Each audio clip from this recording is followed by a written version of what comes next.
today so they can hear the conversation, providing technical detail. Um, all the council members are here. Just want to remind everybody that this is a public meeting, and the public can be watching, although they may get tired after a while. But it is a public meeting, so I just want everybody to know. Just as a moment or two of opening, this kind of work that we're doing today is important for our community, and we have the pleasure of actually starting to move forward. Well, there's been more than just a start, but moving forward on our 2040 plan. Independence has a real history of success in taking our plans, first the one in the 90s, then the one in the early 2000s, and moving those forward. And we have done great things because we've had a central plan. And this year, with the 2040 plan that more than 2,000 people participated in, I'm really excited that we'll be able to start really moving forward. And the way we do things is has become an example to others around the state of Oregon, because we have an overall plan that our citizens have bought into and decided upon, and that we get to move that forward. And that's why we've been able to really do some great things, because we have a shared vision, and it's big enough to get folks excited, and we can move forward. And so 2040, here we come. I'm excited about this. I'm looking forward to hearing people's thoughts and ideas, and as we work forward to set the priorities for this year. I'm going to let Tom take it from here and introduce some folks and get us moving. So again, welcome. Looking forward to today, and go Independence. Pesimir, Tom, to you. Well, thank you, Mayor. Welcome, Council. As you can see, we have a good amount of time broken out today. Hopefully you've all had a chance to look through the agenda. I'm actually going to walk through it just pretty carefully, just because I want to make sure that everybody's expectations, or we set the expectations for them, the meeting, right from the beginning. So you guys know what to expect as we kind of walk through today. But essentially, it's going to break up into kind of two sections. One, where the beginning half the meeting is really going to be kind of about informational exchange, just making sure that everybody is kind of having and has the ability to hear the same information at one time. We have a couple of new counselors, and so for some of the beginning of this will be a little bit repetitive for some of the other counselors, but we definitely want to make sure that the counselors that have just joined also have the opportunity to kind of hear and make sure that as we get into the second half of the meeting, which will really be council kind of taking over through a facilitated process to come up with the goals, or actually what we're calling priorities or actions. And that will really be the half the meeting where you're going to be very interactive, and you'll have the opportunity to participate. You can see that a lot of my staff is here. They're here really to answer questions, and also just to listen in as you guys go through this process of talking about what we want to accomplish in 2021. It's really important that the people that are really doing a lot of the work know what council's priorities are, so that we can go about accomplishing those, because that's our goal as staff, is to serve council. You guys serve the community. We trust that you know what the community needs. And so this is important to us to make sure that we're all pulling in the same direction for the rest of the year. We have, a few things that we have on staff side that we really have to be aware of, especially as we go into the budget process. We need to make sure we're allocating time and monies appropriately. So we try to do this type of session early in the year, and before we really get heavily into putting the budget together, especially on the staff side, so that we can make sure that we're not missing opportunities to make sure that we have the appropriate tools in place to accomplish what happens at the end of the day. So the meeting goals today are really about an informational exchange and understanding of council's desires for the next year. So this meeting is about council. This meeting is about what council as a whole wants to accomplish, not counselors as individual people, but council as a group. The goal for me, at least at the end of the day, is come up with a definitive list of priorities and actions that we want to accomplish in 2021, or that council wants to accomplish in 2021. And so to do that, we have a facilitator on hand. We have Libby Bucky, who is helped us with the 2040 vision plan, and Libby will walk through that 2040 vision plan. Kim Marshall is also here. Kim works with Libby, and their goal here today is really to facilitate the conversations and make sure that we stay on track. And mostly importantly, we stay on time, because at the end of the day, we really need to come up with a list that we can actually, hopefully council can agree on. And hopefully that happens today. If we have to come back, we can, but that never is a great opportunity. But it's important that we kind of land, and really that's their job, is to facilitate. Also, since Libby did the 2040 vision plan, she probably knows more about it than any of us. So so you have a subject expert, and so we're really glad to have them here. It's important that you do have a facilitator for these type of meetings, because if I or one of my staff is trying to facilitate it, then you just lose focus on the conversations. And it's really important for me to listen to you guys today and make sure that we understand what council wants, so that we can find a way to make sure that we're accomplishing as much as we possibly can. So just kind of backing up, you might wonder why this isn't called a goal setting meeting. Certainly that's what they're commonly called around the state. You'll hear council call, we're having our goal setting meeting. And we certainly could call it that, but there's kind of this hierarchy of conversation that happens. And the primary words that people use are vision, goals, and priorities, or sometimes they don't use priorities, they use actions, or sometimes they don't use actions, they use tasks. All those priorities, tasks, actions mean the same thing. But vision is really that big picture. It's that, 100,000 foot level view of what, in our particular case, the community wants. And we went through this whole 2040 vision process to listen to the community and figure out, well, from a very high level, what is the vision of this community over the next 20 years? Where do we want to go? And council can have their own vision statements, and commonly do, and that may be a process that we work through later. But we have a good idea from the community. Goals are kind of, more defined. They're usually 5 or 6 goals that council have. They might be around sustainability, they might be around, economic or financial security or stability, but they're usually typically, these much bigger topics that you can put into, a sentence or two and kind of describe what the goals of the city are. That was a part of the process of the 2040 vision plan. And one of the things that we noticed that the goals that came out of that vision plan were really closely aligned to the goals that the council had set a number of years ago.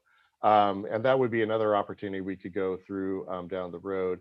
But the focus of today is not really to focus on those two. It's actually to bring it down yet another level. And that's why we use the word priorities. We'll also use the word actions today, because really we want specific things that we can accomplish this year that tie back either to the 20-year plan or to COVID stuff. We're going to have a conversation about COVID because obviously that's still something that we need to be very aware of and dealing with. Or they might be ideas that come from council members that they specifically want to accomplish this year. So I just wanted to make sure that as we're kind of talking through some of the words here that you kind of understand, we'll use priorities and actions kind of together, and just want to make sure that that you understand what we're talking about. So, one of the things that we try to do as staff is to take every opportunity that comes along. One of the things that we have a pretty creative staff, and if they find an opportunity here, whether it's funding or partnership or whatever, we really work hard to try to take those opportunities as they come to us. So at the end of the day, if your particular thing does not make it on the list, I wouldn't be too worried about that, because if it's something that council would support, we'll still be looking to make sure that that gets accomplished if there's any possible way to do it. And that's one of the reasons that we have the whole team here, and myself is listening, is so that we can make sure that that happens. We're going to kind of be starting with a clean slate. It's been a few years since we had council goals, but one of the reasons we're going to kind of do a methodical walkthrough here is because we have the opportunity to start fresh with the 2040 vision plan. And so we'll do that. We'll probably build on this over the next few years. We probably won't go back to square one, but at least we'll have a great starting point. So just kind of walking through the agenda here a little bit, so you kind of know what we've got going on, is we're going to do a small icebreaker at the beginning. Libby is going to do a 2040 vision recap. So certainly this is part of the opportunity to make sure that especially the new members of council have the opportunity to kind of hear the conversation together. And then we recognized as we were putting this together that we just can't ignore COVID. The reality is COVID is going to be a part of the stuff that the city has to accomplish this year. And so we're going to kind of talk a little bit about what we've done, where we're going, and where we're at. So we'll kind of do that. And then after that, that then starts to open up to this portion of the meeting where council is going to start talking about what they want to see. So we'll have a opportunity for council to do some exercises to really talk about what they think the COVID recovery plan should be, because we're kind of at that point now where we're starting to talk about, okay, what do we want to do to support the recovery of COVID? We've been kind of in the reactionary mode for quite a while here, and I think we will be in the reactionary mode for a little bit longer. But eventually we're going to get to the recovery, and we kind of want to start talking about what that would look like. After that, and on the agenda here, I'm at the 1:45 time already. We'll talk about Vision 2040 priorities. So that'll be an exercise to kind of walk you through and talk about what was in the 2040 vision plan. And then finally, from 225 to 350 will be that really opportunity for council to put their ideas on the table and make sure that we're not missing anything that wasn't talked about previously or in some of the other opportunities. And then finally, hopefully get that list together of priorities and tasks that or actions that we want to accomplish for this year. So really, that's kind of what the plan is today. We are hoping, we put this together with the hope that that will be helpful to you in order to get to the end of this and to have a good time to share information, hopefully to get on the same page. I would encourage you not to be afraid to ask questions. We have staff here to answer questions. Libby will be kind of, monitoring the time and making sure that we're kind of not getting too far out. So if there are some questions that maybe we need to take offline just because of time constraints, we're happy to do that. But our goal is to have a great information exchange and make sure that everybody has an opportunity to weigh in and to talk about what is important to them, and then have a conversation about how that all wraps up at the end. So does anybody have any questions on that before I kind of hand it over to Libby and Kim to kind of start?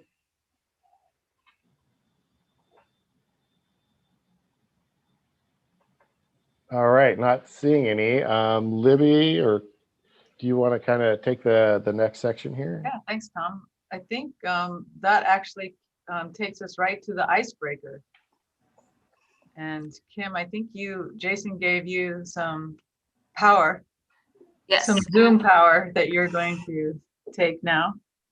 And do you want to give a little bit of an overview of where we're all going? Yeah. So we are going to use some breakout rooms for the icebreaker. So you will be sent to a room with 3 or 4 other folks and just go around the room and answer a question. So give a chance for, I know these Zoom meetings, when you've got 20 people on them, tend to get a little crowded and you'll get a lot of one-on-one time, but this is an opportunity to get to know a smaller group. So I'm going to send everybody to their rooms, and the question that you're answering is pick out something that is green or blue near you and explain its significance to the other members in your group. So I'm going to send everyone. Kim, and also, there's 2 questions, so we'll be reshuffled again, Yes. right? After the first question. Yes, so you'll get sent to your rooms and then we'll come back, we'll reshuffle the rooms, and there was a second question, and then everybody will go back. Great, so I'm going to send everyone to the rooms. Wait, Karen has a question. Yeah, Karen, yes. Yeah. I just wanted to reiterate for the viewing audience that these breakout rooms, they will not be able to see them, but there will be no city discussion of city business or anything. This is strictly icebreaker and getting to know one another. So, thank you. Thank you. All right, so breakout rooms.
Hi, group.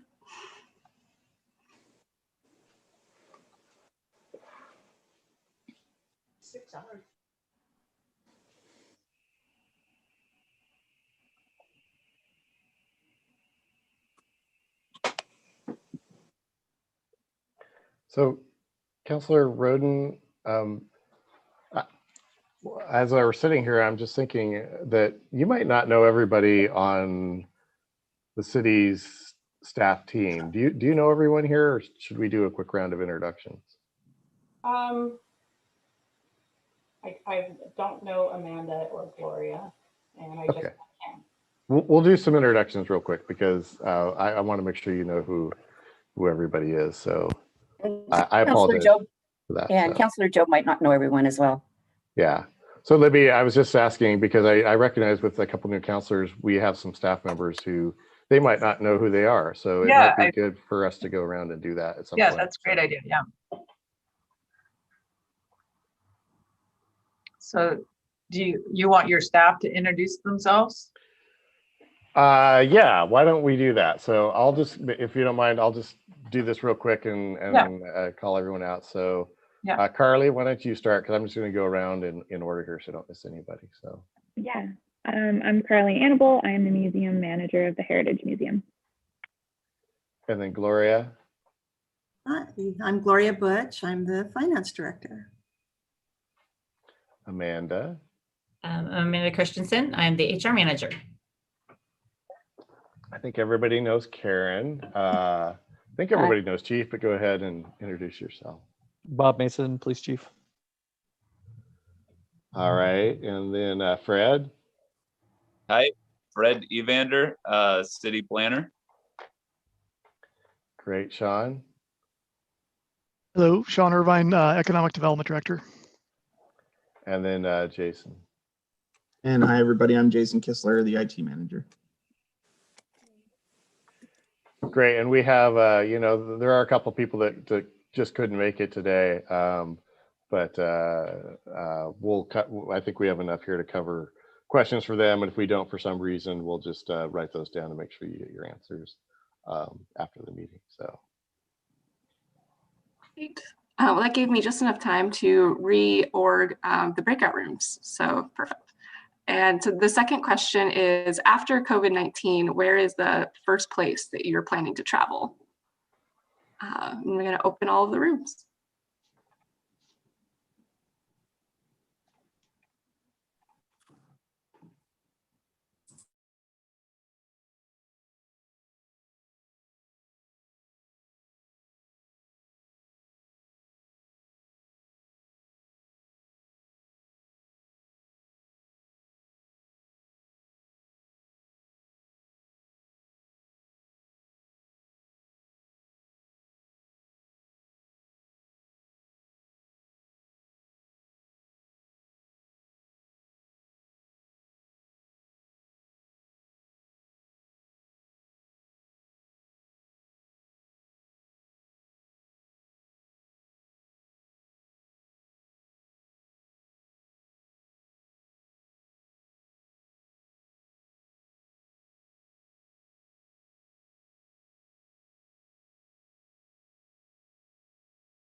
All right, gives me a moment to explore my goodie bag.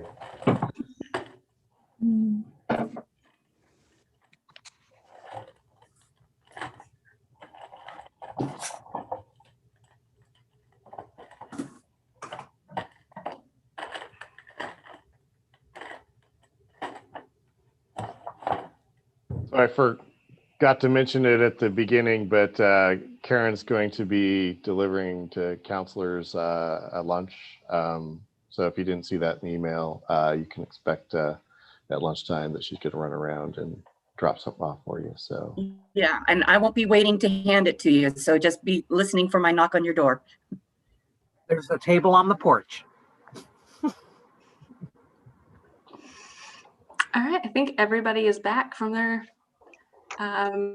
icebreaker rooms. Thank you very much for sharing. I hope everybody got a chance to get to know each other a little bit better. And Libby, I think it's all you. Yeah, can we pull up the presentation? There you go. Where's-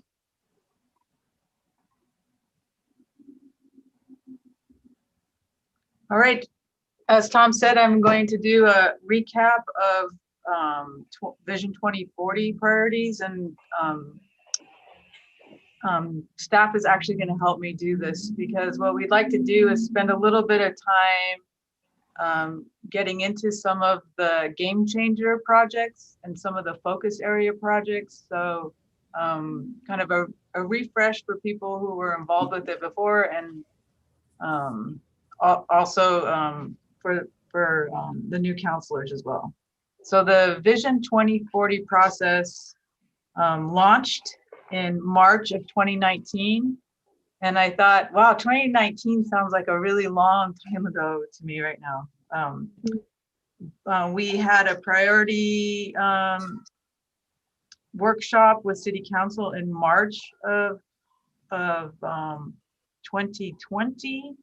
But then because of COVID and other things, the Vision 2040 document was not approved by council until October of 2020.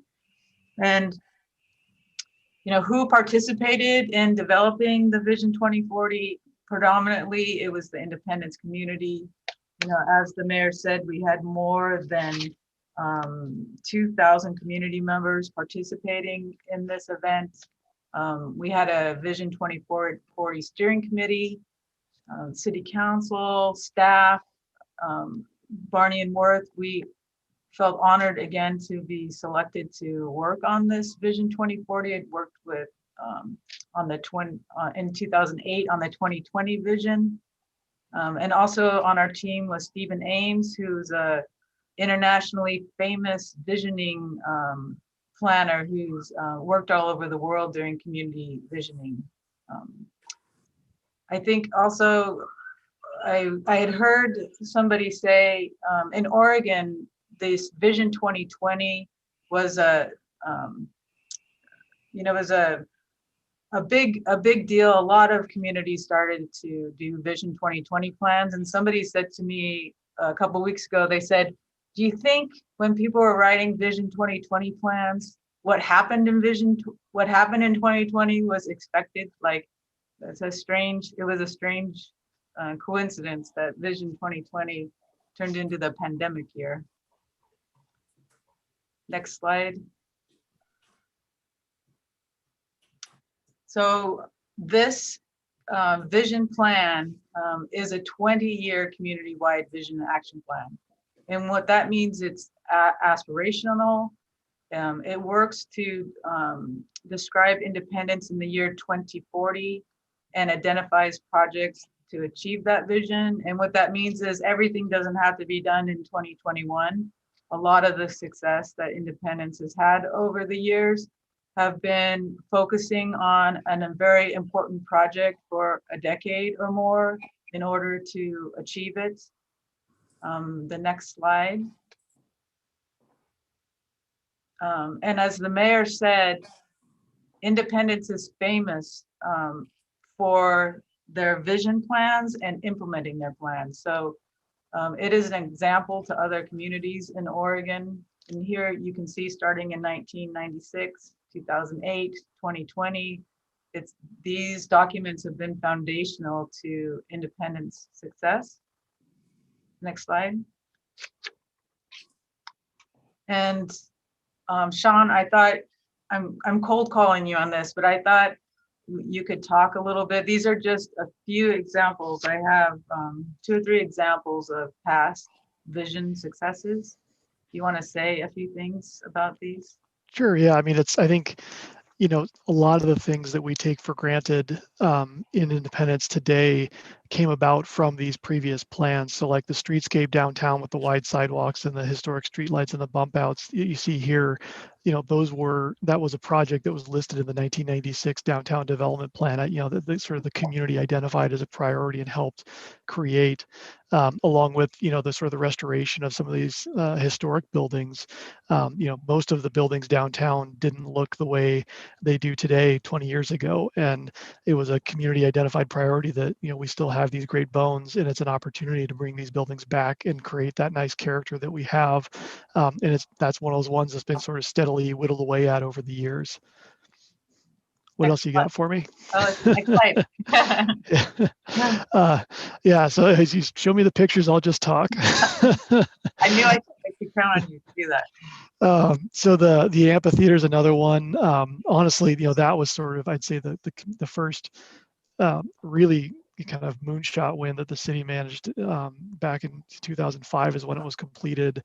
It was in the 1996 plan, one of those projects that everybody really loved the idea and nobody really thought it was possible, but we managed to pull it off, over the course of 3 years of construction and a lot of creative thinking and working. And then, kind of similarly, the Independence Landing project with the hotel and the apartments going in, that's actually a project that was originally identified in the 1996 plan. And sometimes it's a question of timing, and it was identified in the 96 plan. It was identified again in the 2008 plan because the conditions just hadn't been right. And the conditions finally came about, starting about 2014, 2015. And again, that was a project that took multiple years, even from the point that it, kind of became possible. We started working on it. I think it was 2014 when we did the concept plan for the property. And it's just now kind of, coming to fruition. So a lot of these big ideas, they take time and they take timing, but it's definitely possible, especially when the community is the one that's identified these as priorities. And then one more set. And yeah, and I think so then, City Hall and the hotel in particular, I mean, I think I'm just going to kind of reference these as part of this larger vision that the community has always set, where the community has come together and said, for Independence to be the kind of place that we want it to be, it needs to have the downtown as kind of the vibrant hub of the community, where people go to shop and play and work and, kind of live their lives, but all kind of focused around the downtown. And so, bringing in a hotel to the downtown, that was a deliberate act to bring more visitors who will shop in stores and eat at restaurants downtown, which will support additional businesses. Locating the new city hall right in the downtown, again, was a deliberate act because that brings people downtown to pay their water bills, to do business at City Hall, and then the hope being that they will then do other things in the downtown and just kind of create that customer base for local businesses. all right, thank you very much, Sean. Sure.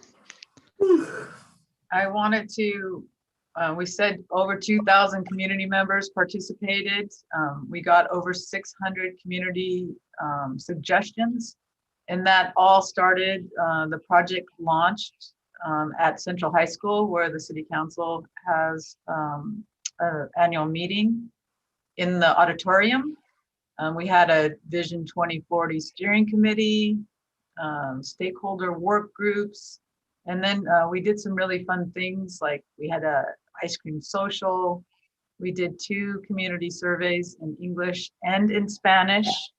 There was engagement with the middle school and high school students, the Latino community, Los Primos, St. Patrick's Church. During the summer, staff and steering committee members promoted the survey at summertime community events. We got a lot of participation there. a fun Hello Independence app was used where you could have conversations with lampposts or trash bins. It was interesting and fun. A community photo contest. There are a lot of photos in this presentation that were submitted by community members. Town hall, open house, website, social media, city council work session. So we, Independence, I think, did an excellent job of reaching into every part of the community to hear ideas and understand community priorities. And as I said earlier, there was a March 2020 City Council work session where we were able to sort through the projects and do some prioritization. And then the next few slides are just photos of those outreach events. So here is the March 12th, 2019 City Council meeting at Central High School. A lot of students there. Yeah, the steering committee meetings. This is the ice cream social where we had ice cream from its Independence ice cream shop. Is that right, John? That was a big hit, and we received a lot of feedback at this event. Well attended. Next slide. You can see here in the upper left-hand corner, the big yellow dot on the sidewalk. That was how people interacted with that Hello Independence app. You know, again, the online surveys, open houses, workshops. Next slide. Here are some photos from the open house, the town hall, and Colonia Amistad. And the photo contest. Here's just a few of the photos that were submitted. And we also had a random drawing for the photo contest winner. And I have a bigger version of the winning photo later on in this presentation. Are there any questions about the process?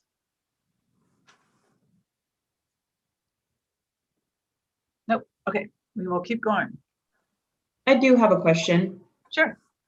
So I was curious on kind of the breakdown of the input from people in the community. It looks like a lot of kids had input, you know, middle school and high school kids. Was there college surveys sent out via email as well? To Western Oregon University? Yeah, because I know they had like over 800 responses at the college to the transportation questions survey. So I was kind of wondering how many people who contributed were minors and how many were adults in our community. Yeah, I could look, I don't know off the top of my head, but I think it was majority adults. Majority were adults. Yeah. So you're not really counting the high school and middle school contributions? Yes, we were. Yeah, we actually separated them out. So we were able to, because we asked who they were, so we were able to separate out high school or youth and adult to see if there was any difference between their priorities. And I'd have to go back and look in the report, but I could tell you, Yeah, I was just curious on how many were kids that were contributing and how many were adults that were contributing to your to the vision plan and the questions and things. Yeah, I would say it was a good mix. Okay. Yeah, and Councilor Jobe, you bring up a good question because yeah, if 800 of those 2,000 were, you know, from the university, then I could see where that is. I don't think we did specific university questionnaires just because we were really focused on independence and Vision for Independence, although we do care about the community as a whole. But Libby can probably give you some more breakdowns, but it definitely, we actually intentionally went out to try to get that youth voice inside of the conversation. But Libby's right, a large or majority of these were adults that we got. The large majority were the adults. Okay. Yeah. Okay, thank you. Okay, our vision, this was crafted from feedback from the community about what they wanted Independence to look like in 2040. I won't read it. I'm assuming you had a chance to read it with the document, but one thing I would note is that this is not too far off what the vision was in 2008 when we did the 2020 plan. A lot of passion towards Independence, historic, welcoming small town atmosphere, a desire for a vibrant downtown, trails and parks and recreation, you know, a safe, healthy, caring community, you know, schools and libraries, you know, our diverse population is included, engaged, and involved, you know, was a big piece of this, of the community's vision. Next slide. And here's the contest winner, standing there in the Willamette River. Values, small town feel, local history, the involved can-do citizens, I think is a big shared value that we also saw in 2008. Welcoming, high quality of life, caring about the environment, you know, interested in public facilities and downtown and the riverfront. A love of all of the community events that Independence supports, and of course, fiscal responsibility. And from all of this work, these focus areas emerged. So, and this is from the community, and I think also matching well with the City Council is the desire for a dynamic local economy, safe, healthy people, inclusive, involved community, vibrant, livable places, thriving schools and youth. So within these 5 buckets, a number of projects and actions emerged. The next slide. Although there are some projects that are so big and important, and we're calling them game changers, that those game changer projects actually cut across all 5 of those focus areas. So there are a number of game changers that we will walk through with help from staff, and think about them. Most of them have 2 or 3 of those focus areas involved in the outcomes of them. There's also advocacy projects. So those are projects that the community and the city feel so are very important, but they're not in your control. So there are other groups and other people have to implement them, but the city can play a very important role in advocating for them and supporting them. And finally, there's these focus area projects, and these are projects that fall neatly into the buckets of the 5 focus areas. Are there any questions? Okay, we will go to the next slide.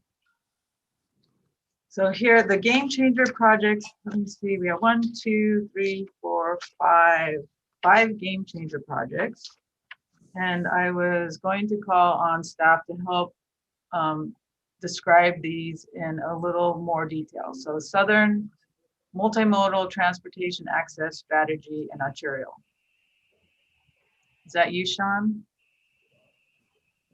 I was going to pause to see if Tom jumped in, but if not, I can happily do it. Okay. Yeah, well, why don't I kick it off, Sean, and you or Fred can actually jump in here. But, you know, it has been kind of long identified in the plans that the city is doing that there needs to be something to make sure that we reduce the conflicts and the traffic issues that are here and are going to continue to get worse, specifically on Monmouth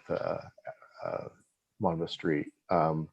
That is really the primary east-west connection between Independence and 99. And we recognized, and past studies have recognized, that if we don't do something south of town with the amount of area and the growth that we have down there, we're going to create some real issues for our community. And so we're currently working on a transportation system plan. The transportation system plan is finding exactly the same thing. I think the nice thing about the transportation system plan is we can further drill into the location and in general, and how we can make sure that we're keeping that project moving forward.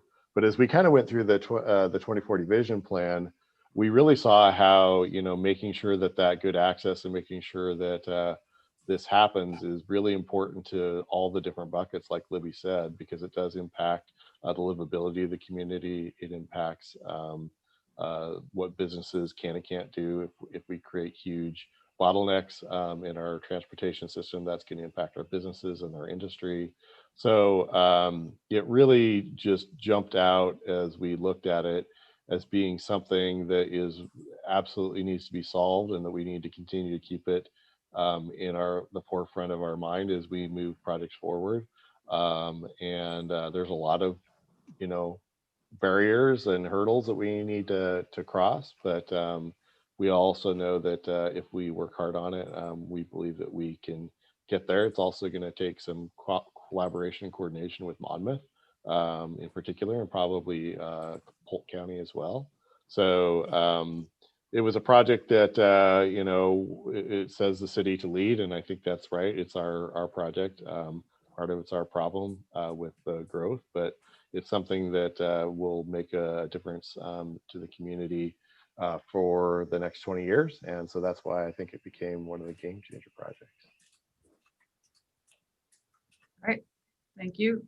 Can I ask a question about that? The transportation systems plan, when is that due to be completed, and how important is that to have that plan so that we can be maybe getting some grants or other help in assisting us with this Southside arterial? Great question. I mean, it's actually moving along. We're starting to get to the point where the different areas that have been identified as problems, we're trying to come up with prioritized solutions to those projects. Obviously, this will go to Planning Commission and Council, and out to the community. We've had decent community input, or at least the best that we can get through the COVID process while we've been trying to put this together. But it is absolutely critical. It's foundational. Your transportation plan is foundational to making projects happen.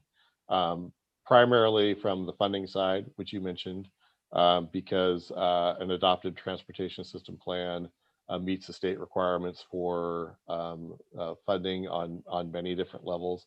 But once you have a plan in place, the next thing that we typically do is we do a detailed methodology and fee study. And the one that is really important is the methodology study, because that really sets the system development charges for the growth that's going to happen inside the city. And primarily, we know that the south area is going to put an impact on our community and streets. And we want to make sure that we are having that broad conversation about how the development community and the new people coming into the community take responsibility for that input. So it's really the first step in a lot of the different things. It also gives us the legal authority to go back and acquire right away if we need to, or to go to the state, because we know we're going to have a crossing of Ash Creek at some place.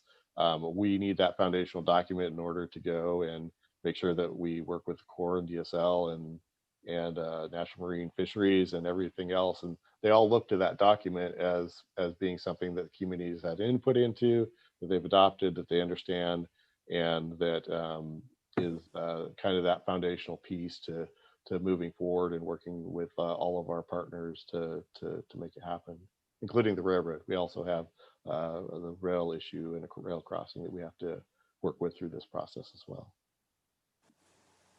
All right, Kim, the next slide. This one, the expanded downtown revitalization and beautification with the city to lead, partner, and support.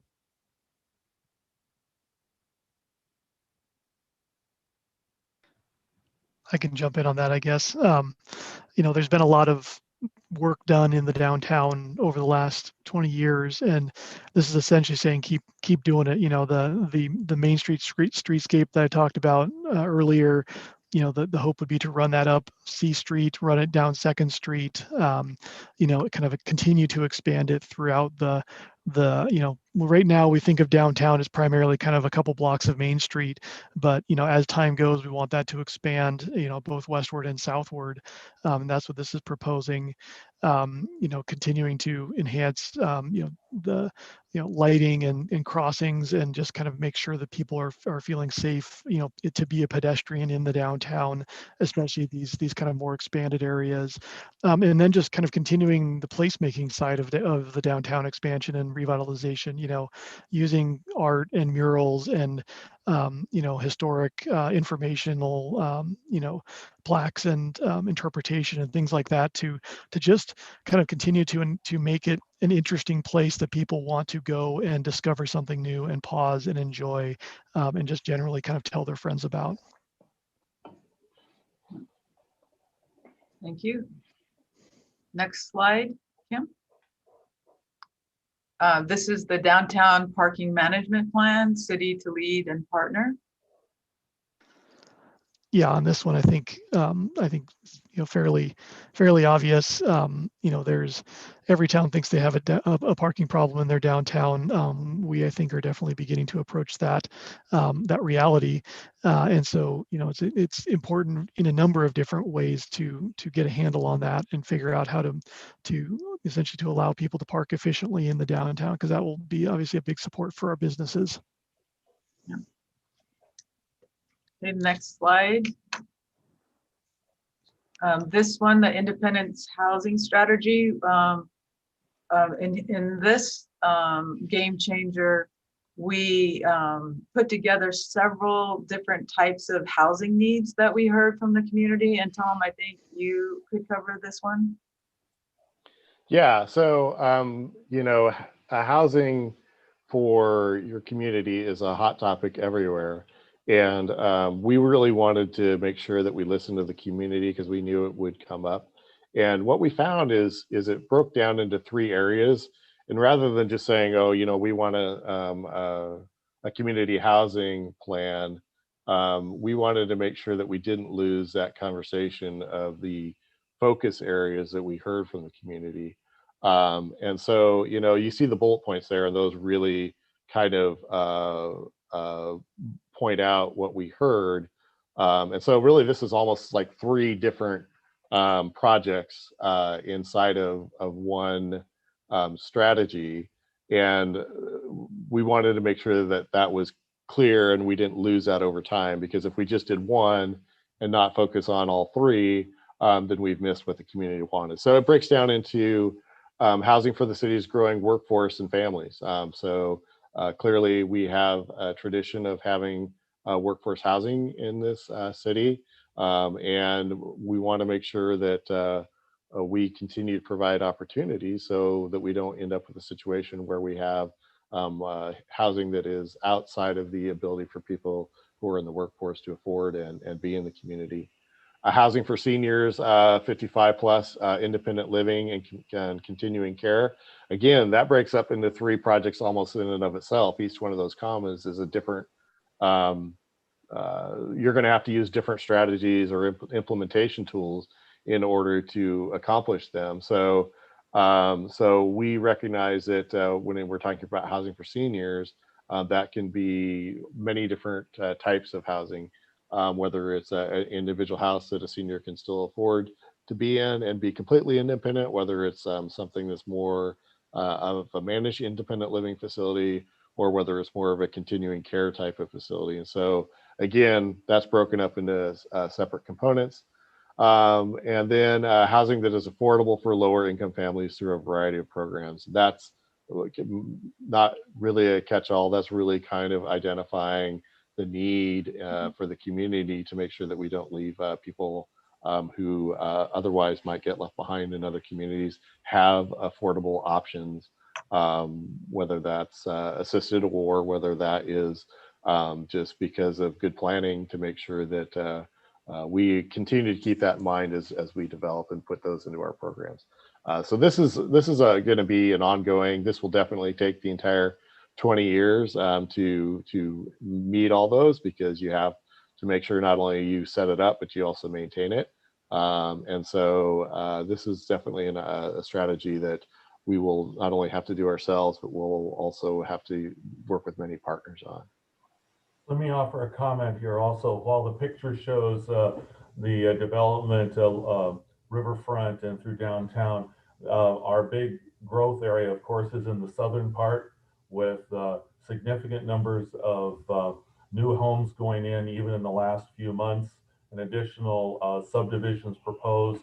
And there's 200 and some acres that are still available for housing, and there plans for quite a bit of it down there, if I recall that correctly. I have a question. Tom, is this a picture of the downtown riverfront development an accurate reflection of what has been built down there, or is this an old image? You know, it's actually looks to me like it's pretty close. No, it's an old image, because there's only 2 apartment buildings. The clubhouse has moved over. So things definitely have shifted around. I would also say that I wouldn't put the Independence or the Independence Landing project as the perfect example of what we're going to be doing for our Independence housing strategy. I think that was solving, a specific issue in downtown, but a lot of these items that we're talking about that are on this list are going to have to be different types of projects from that. So yes, it's an old image, and it's not the concept that we're probably going, or the tools that we're going to need in order to be successful in getting a housing strategy finished here. Because we don't have this parking infrastructure built into what we have downtown currently, correct? We don't have the parking structure. So, I mean, you see how, if you look at this picture, you see that there's a huge parking lot area between the apartments and the townhouses, but actually we have another apartment building there, correct?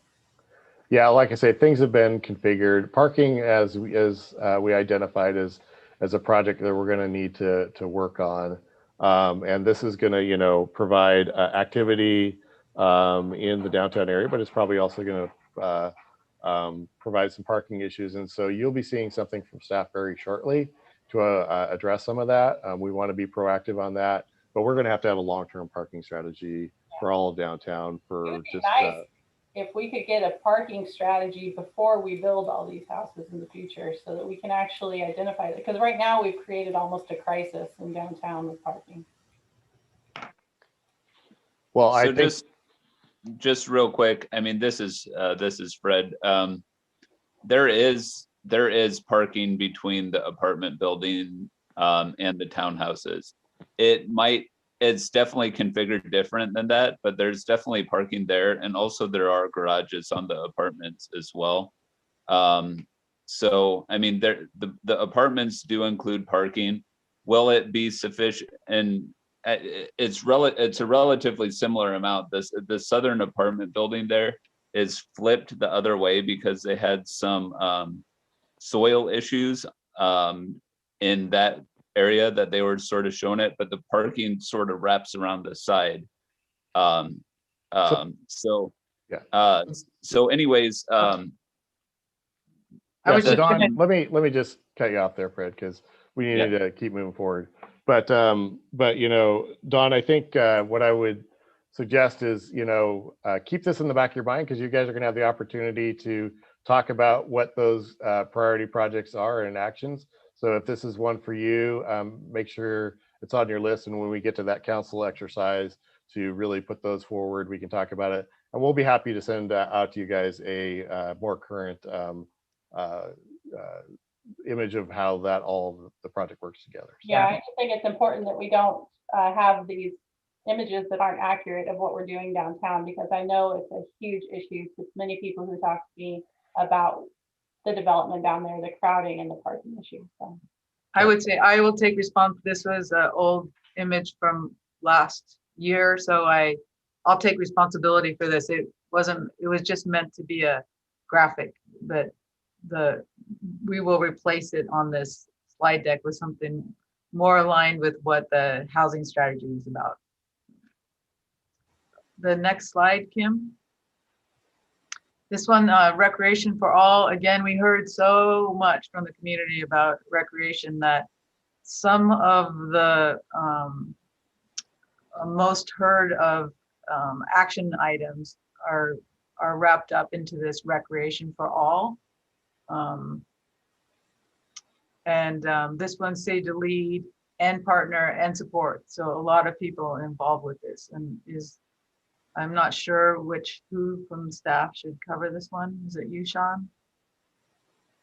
Yeah, I guess I can cover it. And it really was, there was a lot of kind of different and diverse interest in recreational themes. I think one of the key ones that I kept seeing was a connected system of trails and pathways that, bicycling, pedestrian, both for transportation and for recreation.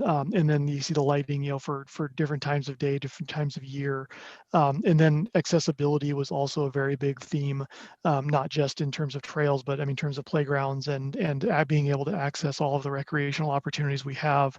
And also just, having recreation for all of our various diverse, community segments, including seniors and youth, and not just youth. And then, there was also a lot of interest in recreational programming, which is something that the city has not particularly been involved in. It's been more of a YMCA, CYS type of a thing, but there was a lot of interest in expanded recreational programming, which again, some of this stuff the city can lead, and others we can work with partners on. Thank you. Next slide, Kim. So these are the advocacy projects, local medical facilities and health services, workforce training and skill development, early childhood and pre-K programs, very important to the community. Obviously not a project that the city would lead, but definitely a lot of interest to support these, and an understanding that these are game changers also for the community. And Tom or Sean, any other comments about these? I guess I'll just comment just real quickly that, these are pretty broad issues, but we heard, to nobody's surprise, that the community really cares and has a heart for all members of the community. And we really will need to continue to focus on making sure that all these items are taken care of. We know we have medical issues here. We know we have childcare issues here. And it's going to take, while we won't be leading it, we also really need to advocate for these things if we're going to push the ball forward quickly. And we need to get our partners to be willing to come to the table and solve some of these things. We've seen some encouraging things in COVID on childcare, but it's still not nearly enough. So I think, these are great things to have on the list, and we need to keep them in front of ourselves, because these are the kind of things that easily fall off if you're not intentional about making sure that you're watching them. And I was going to say, for example, the local medical facilities and health services, a lot of synergy with the local healthcare providers. We had some meetings that were focused just on different focus areas, and they came to our meetings, some representatives from the local medical community, to talk about some of their plans. Next slide. Now we're moving into the key focus area projects. So some projects that came to the top: dynamic local economy, year-round community events, not just focusing on the summer, Center for Entrepreneurship. Next slide. Vibrant, livable places. These Monmouth Street revitalization, the Central Plaza redevelopment, small neighborhood centers, the extension of Riverview Park, an independent sustainability plan. The next slide. Safe, healthy people. We have mental health services, homeless prevention and service coordination. Next slide. Thriving schools and youth. Have the city in alignment with the school district goals, a technical high school feasibility, and safety and security for students. Inclusive involved community. That's partnerships with Monmouth, Western Oregon University, and other local agencies. I would say more partnerships. Communications and outreach channels for the city, increased diversity in leadership, and an idea about bilingual wayfinding signage. And with that, are there any questions?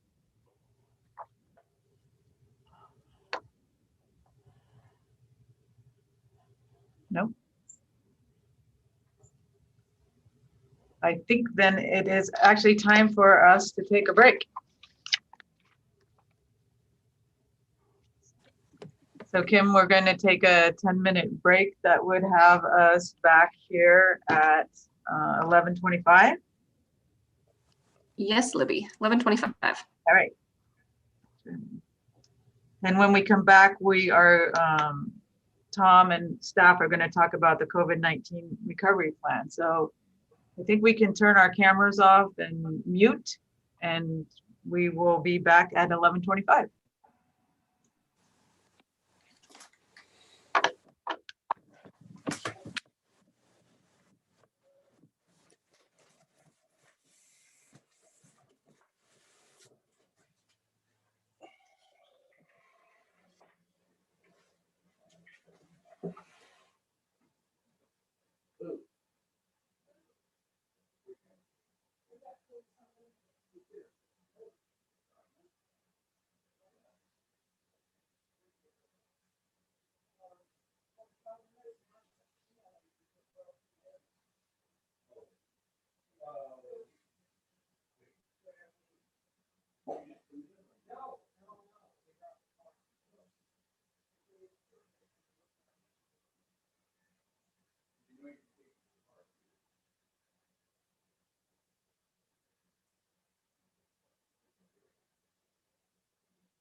These?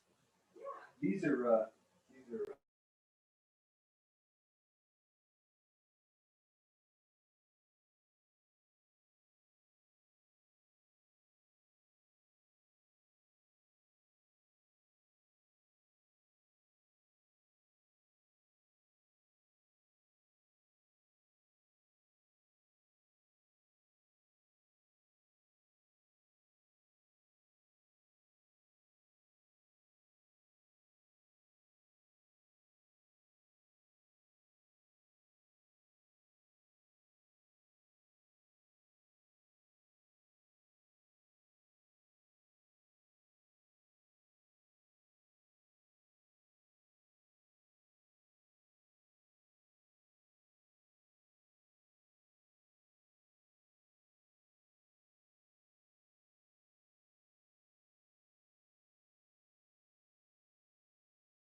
All right, it's 11:25.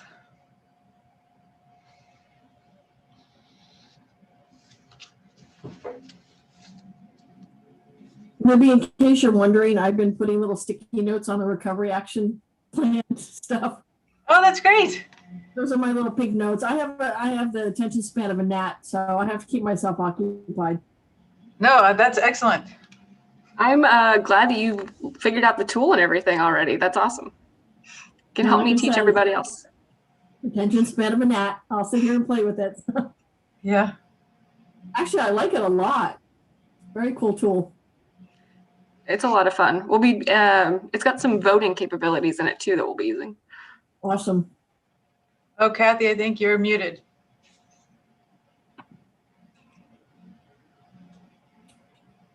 Oh, I was just saying, yes, it's awesome. So.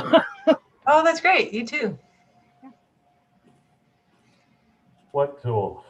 The one that was emailed to you. I don't know how to connect one part to another here on, I've got my Zoom up. I'm not sure how to get the. Mayor, you're showing your dinosaur side. Yeah, so Mayor, don't worry. Kim's going to share the link in the comments, and you can just click on it when we get there. And I'll get there. That's fine. Yeah. I've got a second monitor for all of that, so. Wow. That helps. It does. Thanks to my son having an extra one laying around. Nice. All right. So I think we're ready, Tom. Yeah, I think Jason's going to share his screen. Okay. Yeah, right? so Jason, you can get that ready to go, but let me kind of introduce this to you here. So as you know, COVID is here. COVID's going to be here for a fair portion of this calendar year. And so, part of the challenge that I think me and my staff is going to have is to balance the priorities that council wants to come up with and accomplish this year versus the needs that we have to meet the community's needs for COVID.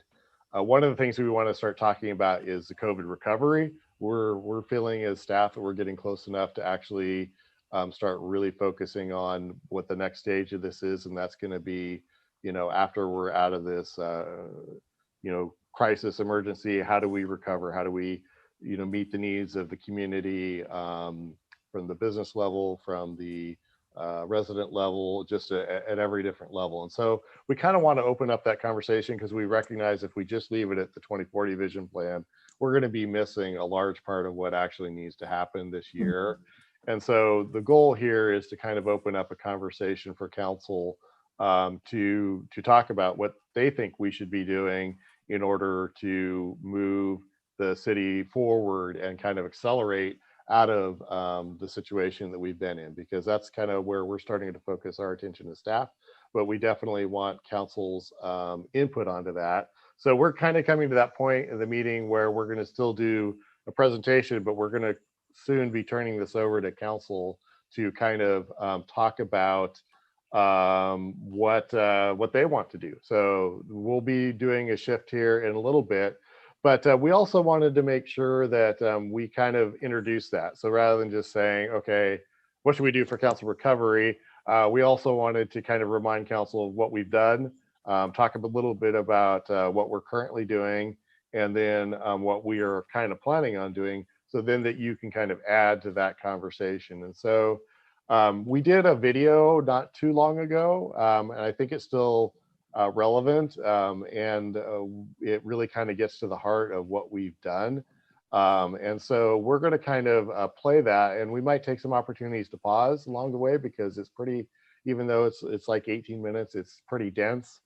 There's a lot of information in there. So we'll go ahead and just kind of play that. And I think that'll be a good point for us then to add on, okay, well, what's happened since? What are we currently doing? What our plans are? And then that will really lead into turning it over to council to do some facilitated exercises to figure out what it is that you guys think we should be doing. So we're going to kind of start to shift the meeting in that direction. But before we do, let's kind of walk through this video and kind of have this conversation on just the COVID-19 area.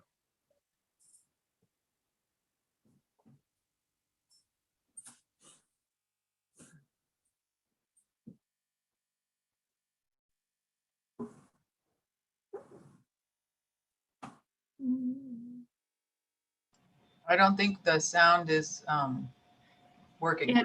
Jason, when you share a video, you have to, before you share your screen, you have to click a couple buttons that let you share the audio as well. They're usually in the top left corner. Is that right, Kim? The bottom left corner. Bottom left corner. Okay. Yeah, so you want to share sound and optimize for video clip. Yep. Mayor, Council, I appreciate the opportunity to talk with you all tonight. As you know, we've been really working since the beginning of the pandemic to find ways to support our local business and the community at large. You know, and it's always been a tricky balance because, you know, on the one hand, you want to encourage people to stay safe, stay separate, kind of maintain the small circles of contact, but at the same time, folks, we want to encourage people to be able to get out and shop in a safe way that supports our local businesses. So we've always really kind of looked to leverage these individual projects and events to find ways to kind of take one thing and have it create a multiplier impact, maximize the benefit and create community activities that also support local businesses. It's been a hard year. I don't think anybody's going to dispute that, but it's also been a great opportunity to highlight the importance of local businesses to our community. But also really, this is it's unfortunately a great opportunity to highlight how much these businesses also rely on the community members to stay in business. They rely on their support. So I'm going to ask Courtney Williams, our downtown manager, to jump in here and talk a little bit about some of our early efforts, and then we're going to kind of tag team things as we go. So Courtney. Can you hear me? Sorry, can you hear me? Yep. Everyone? Okay. Yes. So early on in the pandemic, when things kind of first started, as Sean said, things were tough. And so we were trying to create some spectacles that really kind of helped keep hope alive and families engaged. And so one of those was the Funtastic Fridays, which many of you might remember. We had Elsa and Olaf on the mini parade, blaring Frozen songs with a police escort. So that was fun. And then we also had the Osprey Watch Party, which was great, gave people the opportunity to watch our resident Osprey pair on a live cam. And so that was another really fun thing for families in and outside of our community to participate in, especially when everyone was awaiting the eggs to be laid. As we progressed through the pandemic and restaurants were unable to offer dine-in options, we actually partnered and worked with the city of Monmouth to create an event right around Mother's Day called the Great Mother's Day Picnic there. And that just promoted that both communities kind of help support small businesses by picking up food and treats at kind of your local favorite spots, and then going and picnicking with their families either at home or at a local park for Mother's Day. And so we got a lot of great business that weekend because of those promotions. We also kind of through that event promoted the Mother's Day gift guide, which was a tool that just really encouraged supporting local businesses when it came to picking out and purchasing Mother's Day gifts. And then the hashtag Indie Takeout project is kind of the bottom pictures there. That just really promoted supporting local restaurants safely, but through getting takeout. As you can kind of see at the side of the bottom, we just basically promoted that people who purchased locally or local food post a picture with the hashtag Indie Takeout, and then they were entered into a weekly drawing for a $25 gift certificate to a local business of their choice. And throughout the 5 weeks, we, in terms of like community engagement, we had just under 300 likes and I want to say about over 45 comments with about 20 different people posting, keeping engaged over that time. So that was a lot of fun. And then just lastly, early on, many of you might have already seen this, but when businesses had closed kind of initially, we had created a small business support video, which really promoted that message of taking care of our local community by shopping, eating, supporting small businesses. And that video has just over 13,000 views. So that's been seen quite a bit. And then if you haven't seen it and would like to see it, I can also send that video link to Karen and she can share that with you all as well. And so next slide, Sean.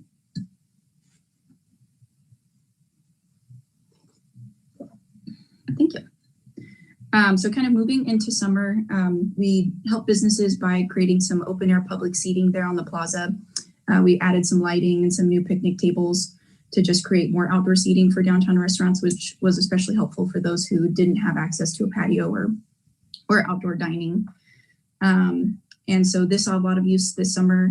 We heard a lot of positive feedback from both businesses and community members. And I just wanted to give a shout out to our public works team who helped kind of put the picnic tables there and prepare them.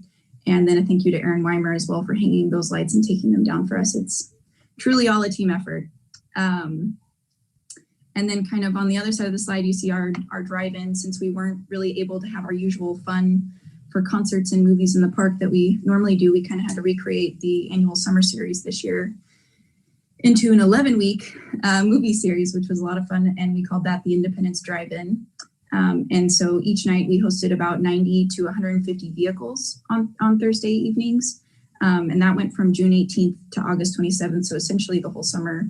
And we had a really great mix of people who would show up, residents and new visitors who came.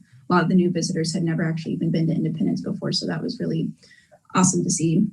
To help businesses really capitalize on this event, we offered free ad creation and promotion on the large drive-in screen prior to the movie beginning. And so that's an example down there in the right-hand corner of one of the ads that we created. And then we also posted a lot of these promotions and ads on the drive-in Facebook page just to further promote visitation to local businesses kind of prior to the movie beginning. And then also we did a drive-in giveaway. That's the gift certificates there from the Independence Hotel. Basically, we gave raffle tickets to those attendees that came in that either brought food from an Independence business or were able to show a receipt or some sort of proof that they had supported a local business earlier that day. And so each week we had a winner and they received a one-night stay at the Independence Hotel. And we got a lot of great feedback from that event series from our businesses. That Thursday nights were especially busy for takeout because of the movie series, which was great because that was the goal. And then kind of the last thing in the summertime that we set up with help from John Steinberg, who is the police maintenance supervisor here at the city, we were able to set up a sanitation station at Indy Commons in Kate's janitorial closet, where businesses from Independence and Monmouth could both come and pick up cleaning supplies and squirt bottles and PPE. And so far we've had about a dozen businesses utilize that service, from daycares to local restaurants. We have a sign out sheet so we can actually see who is utilizing those supplies. And there is still plenty of products, so we're going to continue to promote this as well as the pandemic continues. So I think it goes back to Sean. Excellent. Yeah. And so summertime was really when the money finally started flowing down to our level through the CARES Act. We, obviously one of the early things we did was we surveyed our local businesses to see really kind of what their pain points were. And obviously, finances was the biggest one. They didn't have the revenue. So, we were able to use our existing emergency loan fund or revolving loan fund to offer for local businesses loans. And then we actually were able to secure a grant from Business Oregon to offer a grant and loan to local businesses. 9 local businesses got a $2,500 grant matched with a $2,500 city loan, low interest loan through that program. And then, we finally were able to get that CARES money. And so we were able to essentially take some of those programs and supersize them. So we were able to put a lot of additional money towards grants with that CARES money. We actually paid off those previous loans, turned them into grants for those local businesses. And then we're able to award 26 additional grants for local businesses. We actually, that basically kind of just happened. I sent out an award announcement the day before Thanksgiving. And so some of the, honestly, we worked with Willamette Workforce Partners to run this grant program, and they've been offering grants kind of throughout the Mid-Valley. So they have this giant list of businesses that they're going to contact or are contacting. So some of our local businesses have already kind of been in touch and gotten their funding.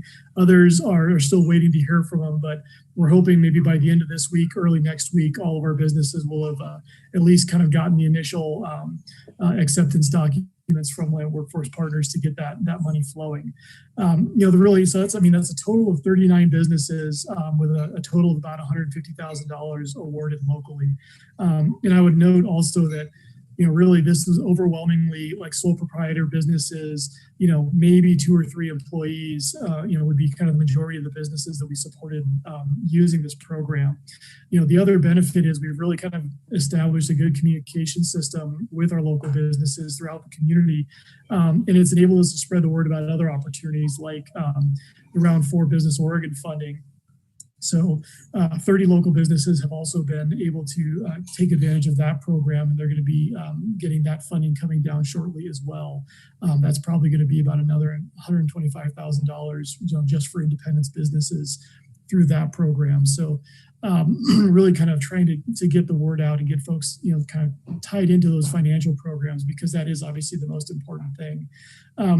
The other thing that we heard on those surveys though was they need help. The businesses need help repositioning. They need help pivoting or moving online. A lot of times it was just, I need somebody who knows what they're talking about, that I can talk through the situation and really kind of help me understand where I need to go. So we created a technical assistance program. And this is, again, kind of a dual benefit. We supported a local microenterprise development nonprofit organization, Indie Idea Hub, by working through them. But then offered this technical assistance program where businesses got a consultation with a small business development center advisor. They got a digital review looking at their online, their social media, their website, and kind of giving a review of their footprint. And then they get connected with for one-on-one consulting on a specific topic, better identifying and targeting, customers, building out a website, developing social media content, kind of whatever the business owner identified as, hey, this is something that would really help me, move the needle for my business. It's been a great window into our local business community, frankly, just kind of understanding the capabilities and capacities and needs of our local business owners. I'm really hoping this is something we can turn into a regular thing, because it's been, I think, very useful for the business owners. There's been a lot of positive comments about it. We're still kind of working through the consultation, so it's not done yet, but initial reviews are very positive. But it's great. It's really, I think, useful for us to get that broad perspective on, boy, there's a bunch of people that need this particular kind of help. We should do something, kind of focused, targeting that. So, I do actually hope to have Kate Schwarzler, who's running this program. I hope to have her come in and present at a future council meeting once it's all kind of wrapped up, to tell some of the stories a little better. But I think one anecdote, I think, is sort of what we were really hoping would happen with this, which is Parallel 45 Brewing. They have essentially used our grant programs to fund a purchase of a crowler sealer. It's kind of essentially a canned version of a growler. And then they're using the technical assistance program to develop the online ordering platform and website, so that people can order online for either delivery or they can come in there and pick it up. So it's a great way for them to pivot, create a new revenue stream for themselves. That's exactly the kind of thing we're hoping to have happen. Courtney mentioned already the part, that we've kind of partnered with Monmouth on several of these programs, and that's really been a nice, I think, outcome of this crisis is, with the grants, we work together to create the grant program and to market it. With this technical assistance program, we've got 20 independence businesses participating in it. Monmouth has 10 because they were able to kick in some money for this and market it to their businesses. So, again, kind of a nice collaboration. All of these programs, we're all in this together. We're all helping each other out. And so, that adversity really kind of brings us together.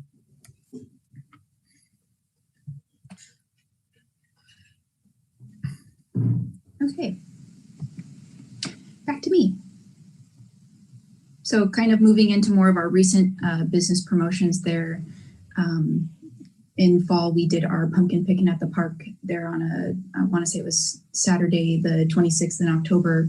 And that was a pretty successful event. We partnered with Beals Pumpkin Patch, who delivered about 200 pumpkins to the park, which you can see kind of some in those photos.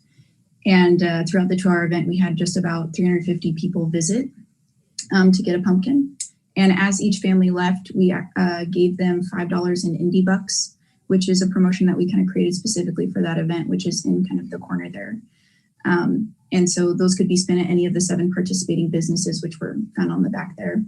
And to help promote kind of the themed goodies that businesses were offering during this time frame, we also put together a bit of an ad to share with people so that they could see where to find some of the various like treats and where to spend their indie bucks, which is kind of the flyers there on the left.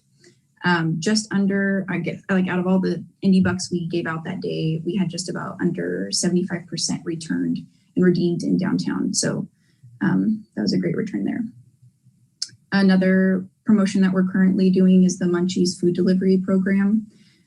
So with the change in weather and just the popularity of takeout, the city started working with the local food delivery service Munchies to kind of offer a free trial of delivery for any Independence bar or restaurant from October 1st to December 31st. So we're kind of nearing the end of the promotion, but so far I think it's been really great for businesses that are participating because it allows them to kind of test how effective using a food delivery service would be for their business without having to pay fees or have much risk.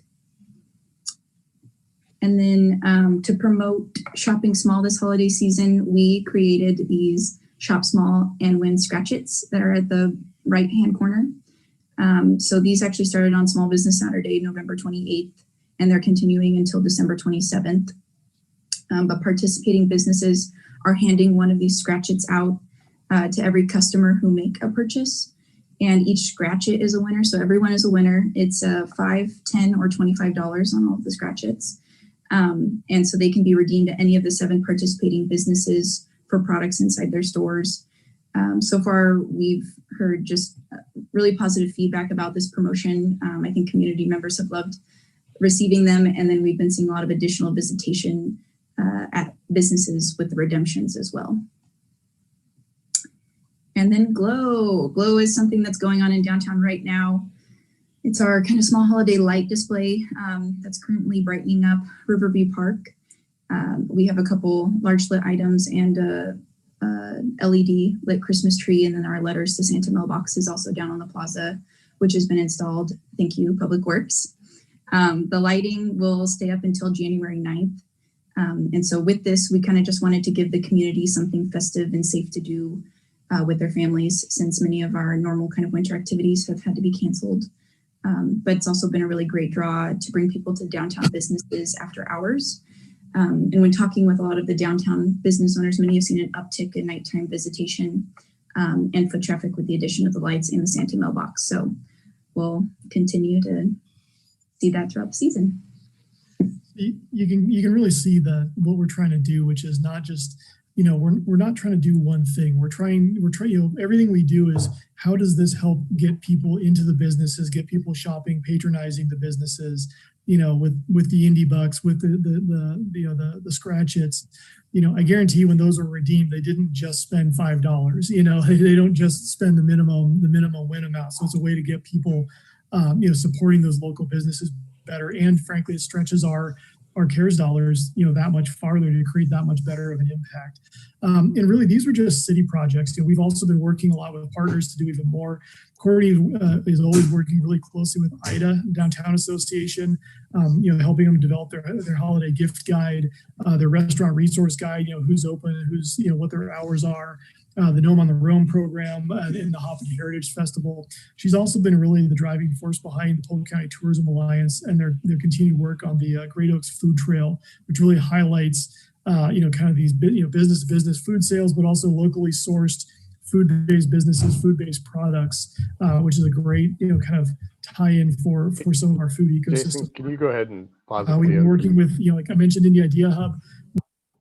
So I don't want to run too long here because we have a few things to cover and then get to lunch. But I think, what our goal there was to kind of give you a flavor of the things that we have been doing, just so as we talk about what we want to do, we all are reminded of the past. And I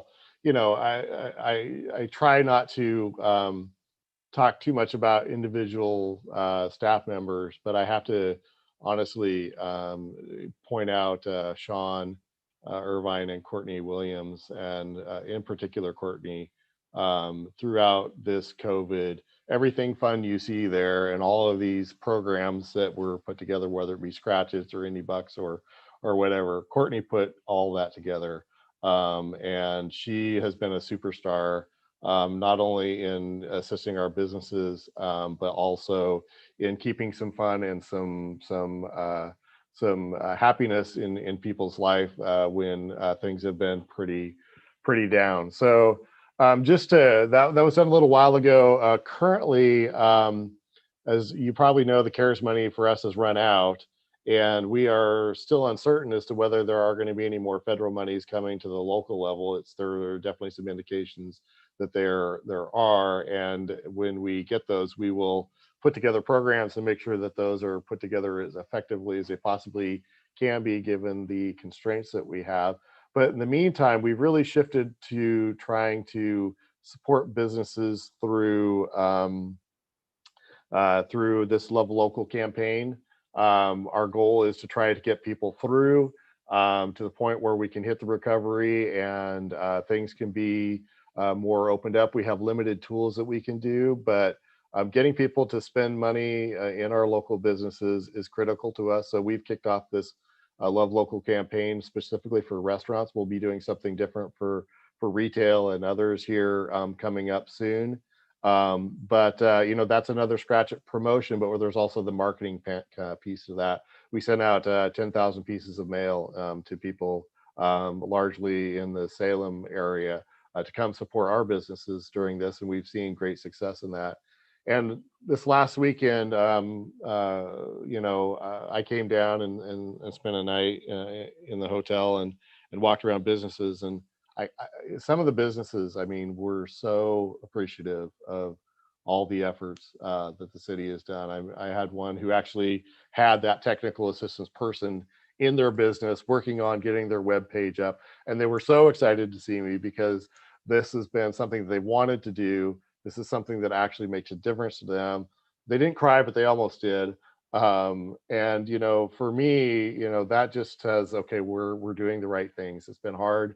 It's been a ton of work, but if we can get these businesses through to the recovery and have them accelerate out of the backside of this COVID-19, that's what we're shooting for as a staff level. So what we're currently doing is we are, number one, keeping our city services operating. That is the core function of the city government. We are making sure that we are doing the best job that we can to be here for our citizens and residents, and making sure that they get what they need for their utilities, for their police support, for just whatever we do as our core functions. We're focused on that, and we will continue to be. And if we need to pull back from other things, we will, because that is absolutely what local government's about. But we're finding we're still being able to balance that with being able to do other things. We're still providing PPE supplies as necessary. We will be pushing out some vaccination information.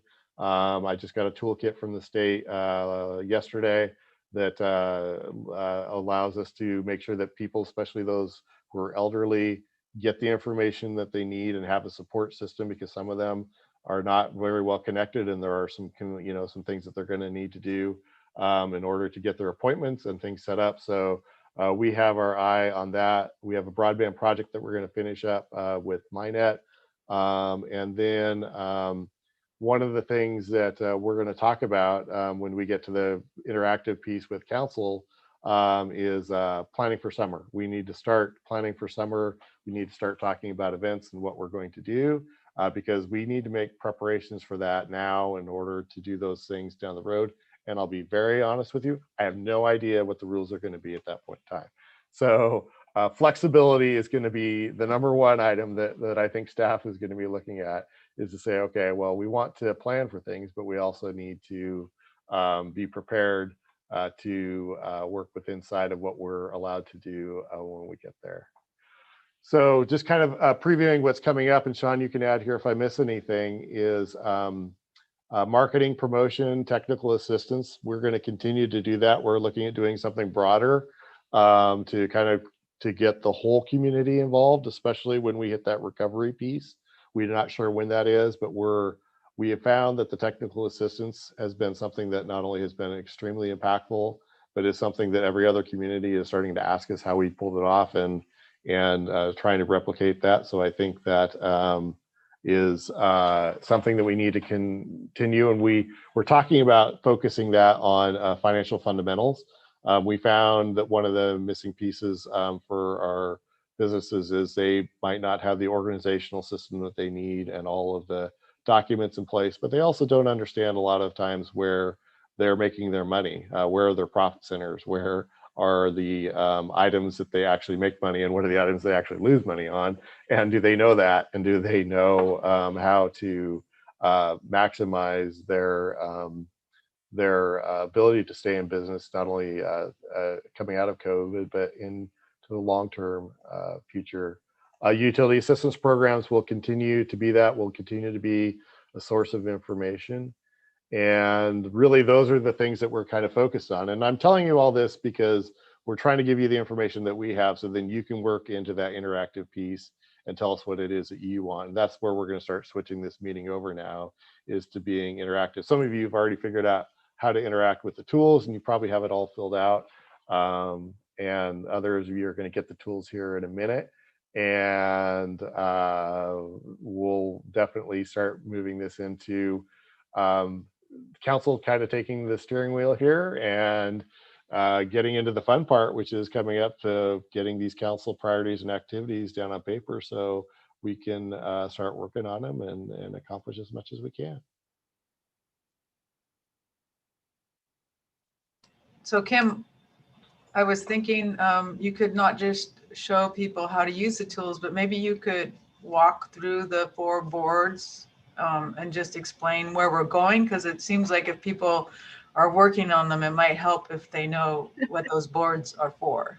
Yes, of course. It seems like everyone who's been working on them is working on the first board, which I think is the easiest to describe. So that's good. So I'm going to link in chat the mural link. So if you don't have or didn't see it already this morning, you'll be able to click on it in chat. And so the first thing is just making sure everybody can get into Mural. Again, I'm going to share my screen as well. So for viewers at home. So no need to follow along on Zoom. You can follow along on your own screen as well, and I will give directions.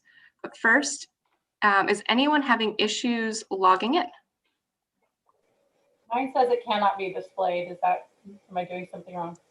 Are you working on a tablet or phone? On my desktop. Should I grab my tablet? No, it should work on desktop actually better. What does it mean? Is it a Mural website that's saying cannot be displayed? When I click on the link that you put up, it says this page cannot be displayed. It might be she has an ad blocker or something that's preventing a pop-up from happening. Yeah. She could probably, why don't you copy and paste that email address into your browser that you use and see if it'll get in that way. I should admit, though, that my computer is like 800 years old. Okay, and we can troubleshoot a little bit over lunch too if it's still a problem.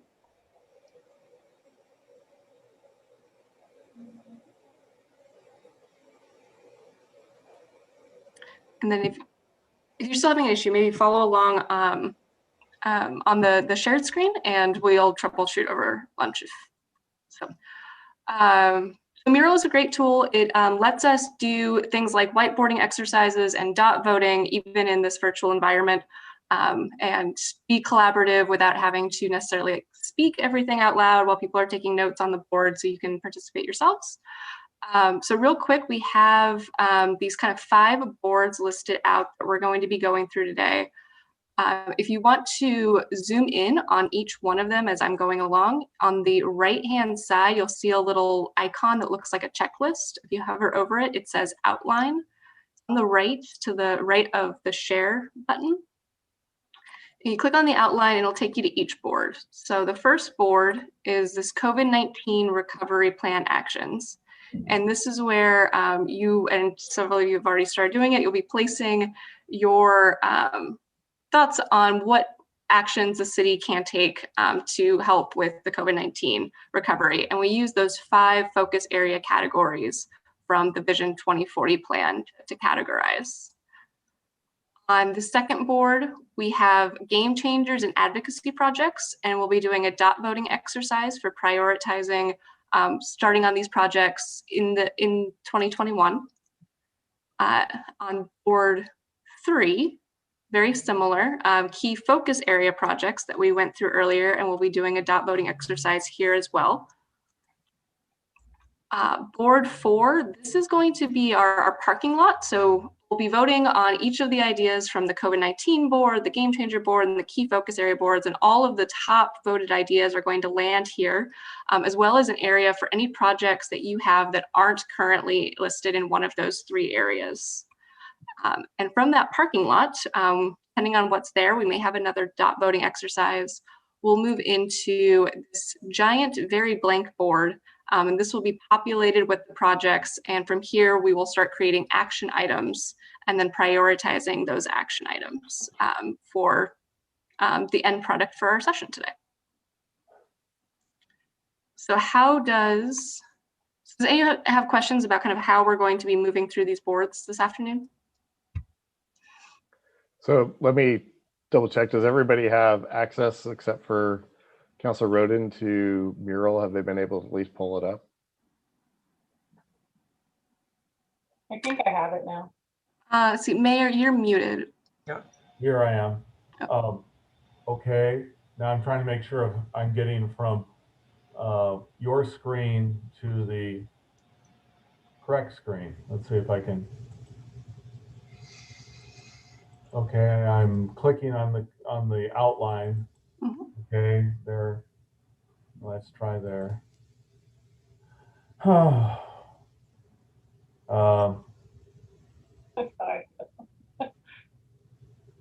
not sure where I am. Yeah, so you should see 5. I see the outline. Okay, so yeah, you can click on any one of those and it'll take you to that board.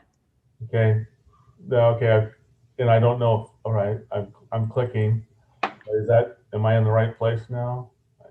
I don't know.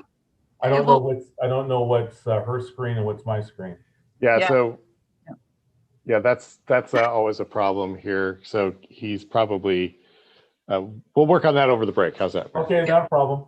Thank you. Thank you. So going back to this first board, and this is where the first place we'll be using these Post-it note functions. I'm going to delete that this is a title because I don't think that was on purpose.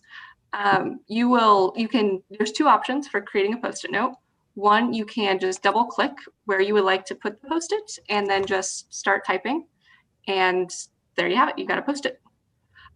Second option, if you want to choose a color or drag it somewhere, you can choose this button here at the top that says text and it looks like a little Post-it note. You click on it and you can go to this 3x3 sticky note, choose the color of your choice and drag it to wherever you like. And the same thing, you can just start typing. Hi. Teeny tiny text. Teeny tiny text. You can scroll in and out using your scroll button on your mouse, and that'll bring you in and out. And then if you click on a Post-it note and you would like the text to be bigger or smaller, you'll see several options. So decrease font size, increase font size, and you can make the Post-it notes themselves bigger and smaller.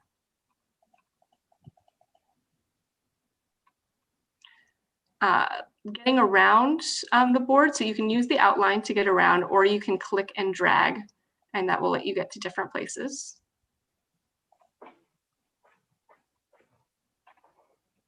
And don't have access or can't figure this out, are you going to be able to facilitate and do Post-it notes for them? Yes, yes. If there's anybody who cannot get into the system, we'll be able to either take those messages via the chat and copy and paste them onto the screen, or take them as you speak them. Because I'm having challenges too. It says that the program can't be opened because of a wrong title. So it's something on the tablet, I'm sure, but I'm going to be working the way Shannon will. I was trying to get it up on another screen and there's just a few too many numbers and letters to transfer. Oh, yes. I understand. If there's a way for us to get that link to you something easier so you can get on your desktop, I'm sure we can work that out. Okay. I copied and pasted it, like Tom said, into a new tab. And, sorry, Karen's here. That's fine. We are prepared. We can take. We can go around the room and take comments and type them in, though, just as if we were standing in front of a room and you guys were giving us directions too. So. Yeah, that was my question, is how much of the information we're trying to gather is going to be based on Post-its, and how much of it is going to be just based on comments as we talk about this stuff? Yeah, this is a means, because people can work on it at the same time. It would be like if we were in a real room and we had Post-it notes that we could spend some time thinking what the ideas we have and posting them into these 5 buckets, and then stepping back and looking at it and having a discussion. But we can do it that also if people are having a hard time getting to this program, then we can just do it, Tom, exactly as you were saying, which is go around the room and have a discussion, and we'll take the notes for you and put them into buckets. But if there's a point we really want to make, it's best if we type it in and put it on that notebook, just so we know it's recorded the way we want it recorded. Yeah, I think it's okay. What's nice about this tool is we can do it both ways. We can okay. type them for you. You can write your own and put them up. So it sounds like there's a couple. The mayor, I think it's just an issue of getting to the right screen. I think we have a couple where there just might be some technical glitches. So Kim or Tom, Jason, do we want to set a time to work with people to see if we can get their technical issues solved? Yeah, so let's take a poll here first and see who all has it up and running and who we need to help with. So sounds good. And this is really for council, so staff, just so you know, not anticipating that you guys are going to be putting Post-its on there. So, but certainly you can follow along. But we're moving to the portion of the meeting where council gets to take over and tell us what they want. So, so let's see here. Sarah, you have it up and can you see it?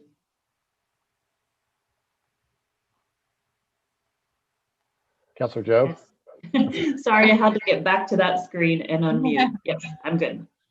All right, Mayor, I'll work with you over the break. Councilor Martin Willis? I'm good. All right. For some reason, my list of people isn't here. Councilor Roden, sounds like you're in. Councilor Takis? Yeah, I think I'm good. Councilor Morton? I'm good. I got it up on my oh, great. My desktop. Great. And who am I missing here? Councilor Court?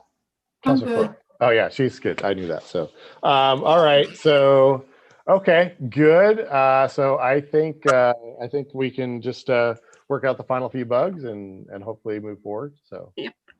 Just wanted to show one more feature that we're going to be using before we break for lunch. We'll be using the dot voting. So just to show real quick how that works, we'll start a voting session and I'm going to call this test. We'll say you'll get 5 votes. And next, and everyone should see on their screen pop up a thing on the top that says you have X number of votes left and so many people are voting. And you'll be able to go and click on any Post-it note that you would like to vote on. And you just need to click once and you'll see a little dot show up on the right-hand corner and you'll see at the top that it goes down. So before it said 5 votes, now it says 4. And you'll be able to click on a couple different places. Go ahead right now if you want to test it.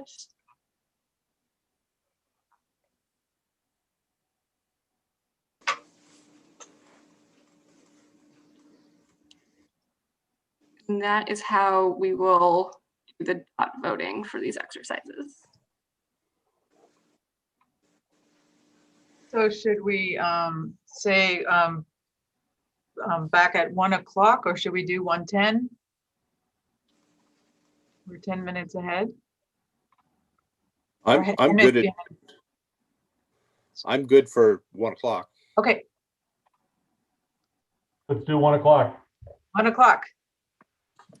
All right, well, we'll see everybody at 1 o'clock. And Tom, do you want us to stay on and help with any of the technical issues, or you're going to manage that?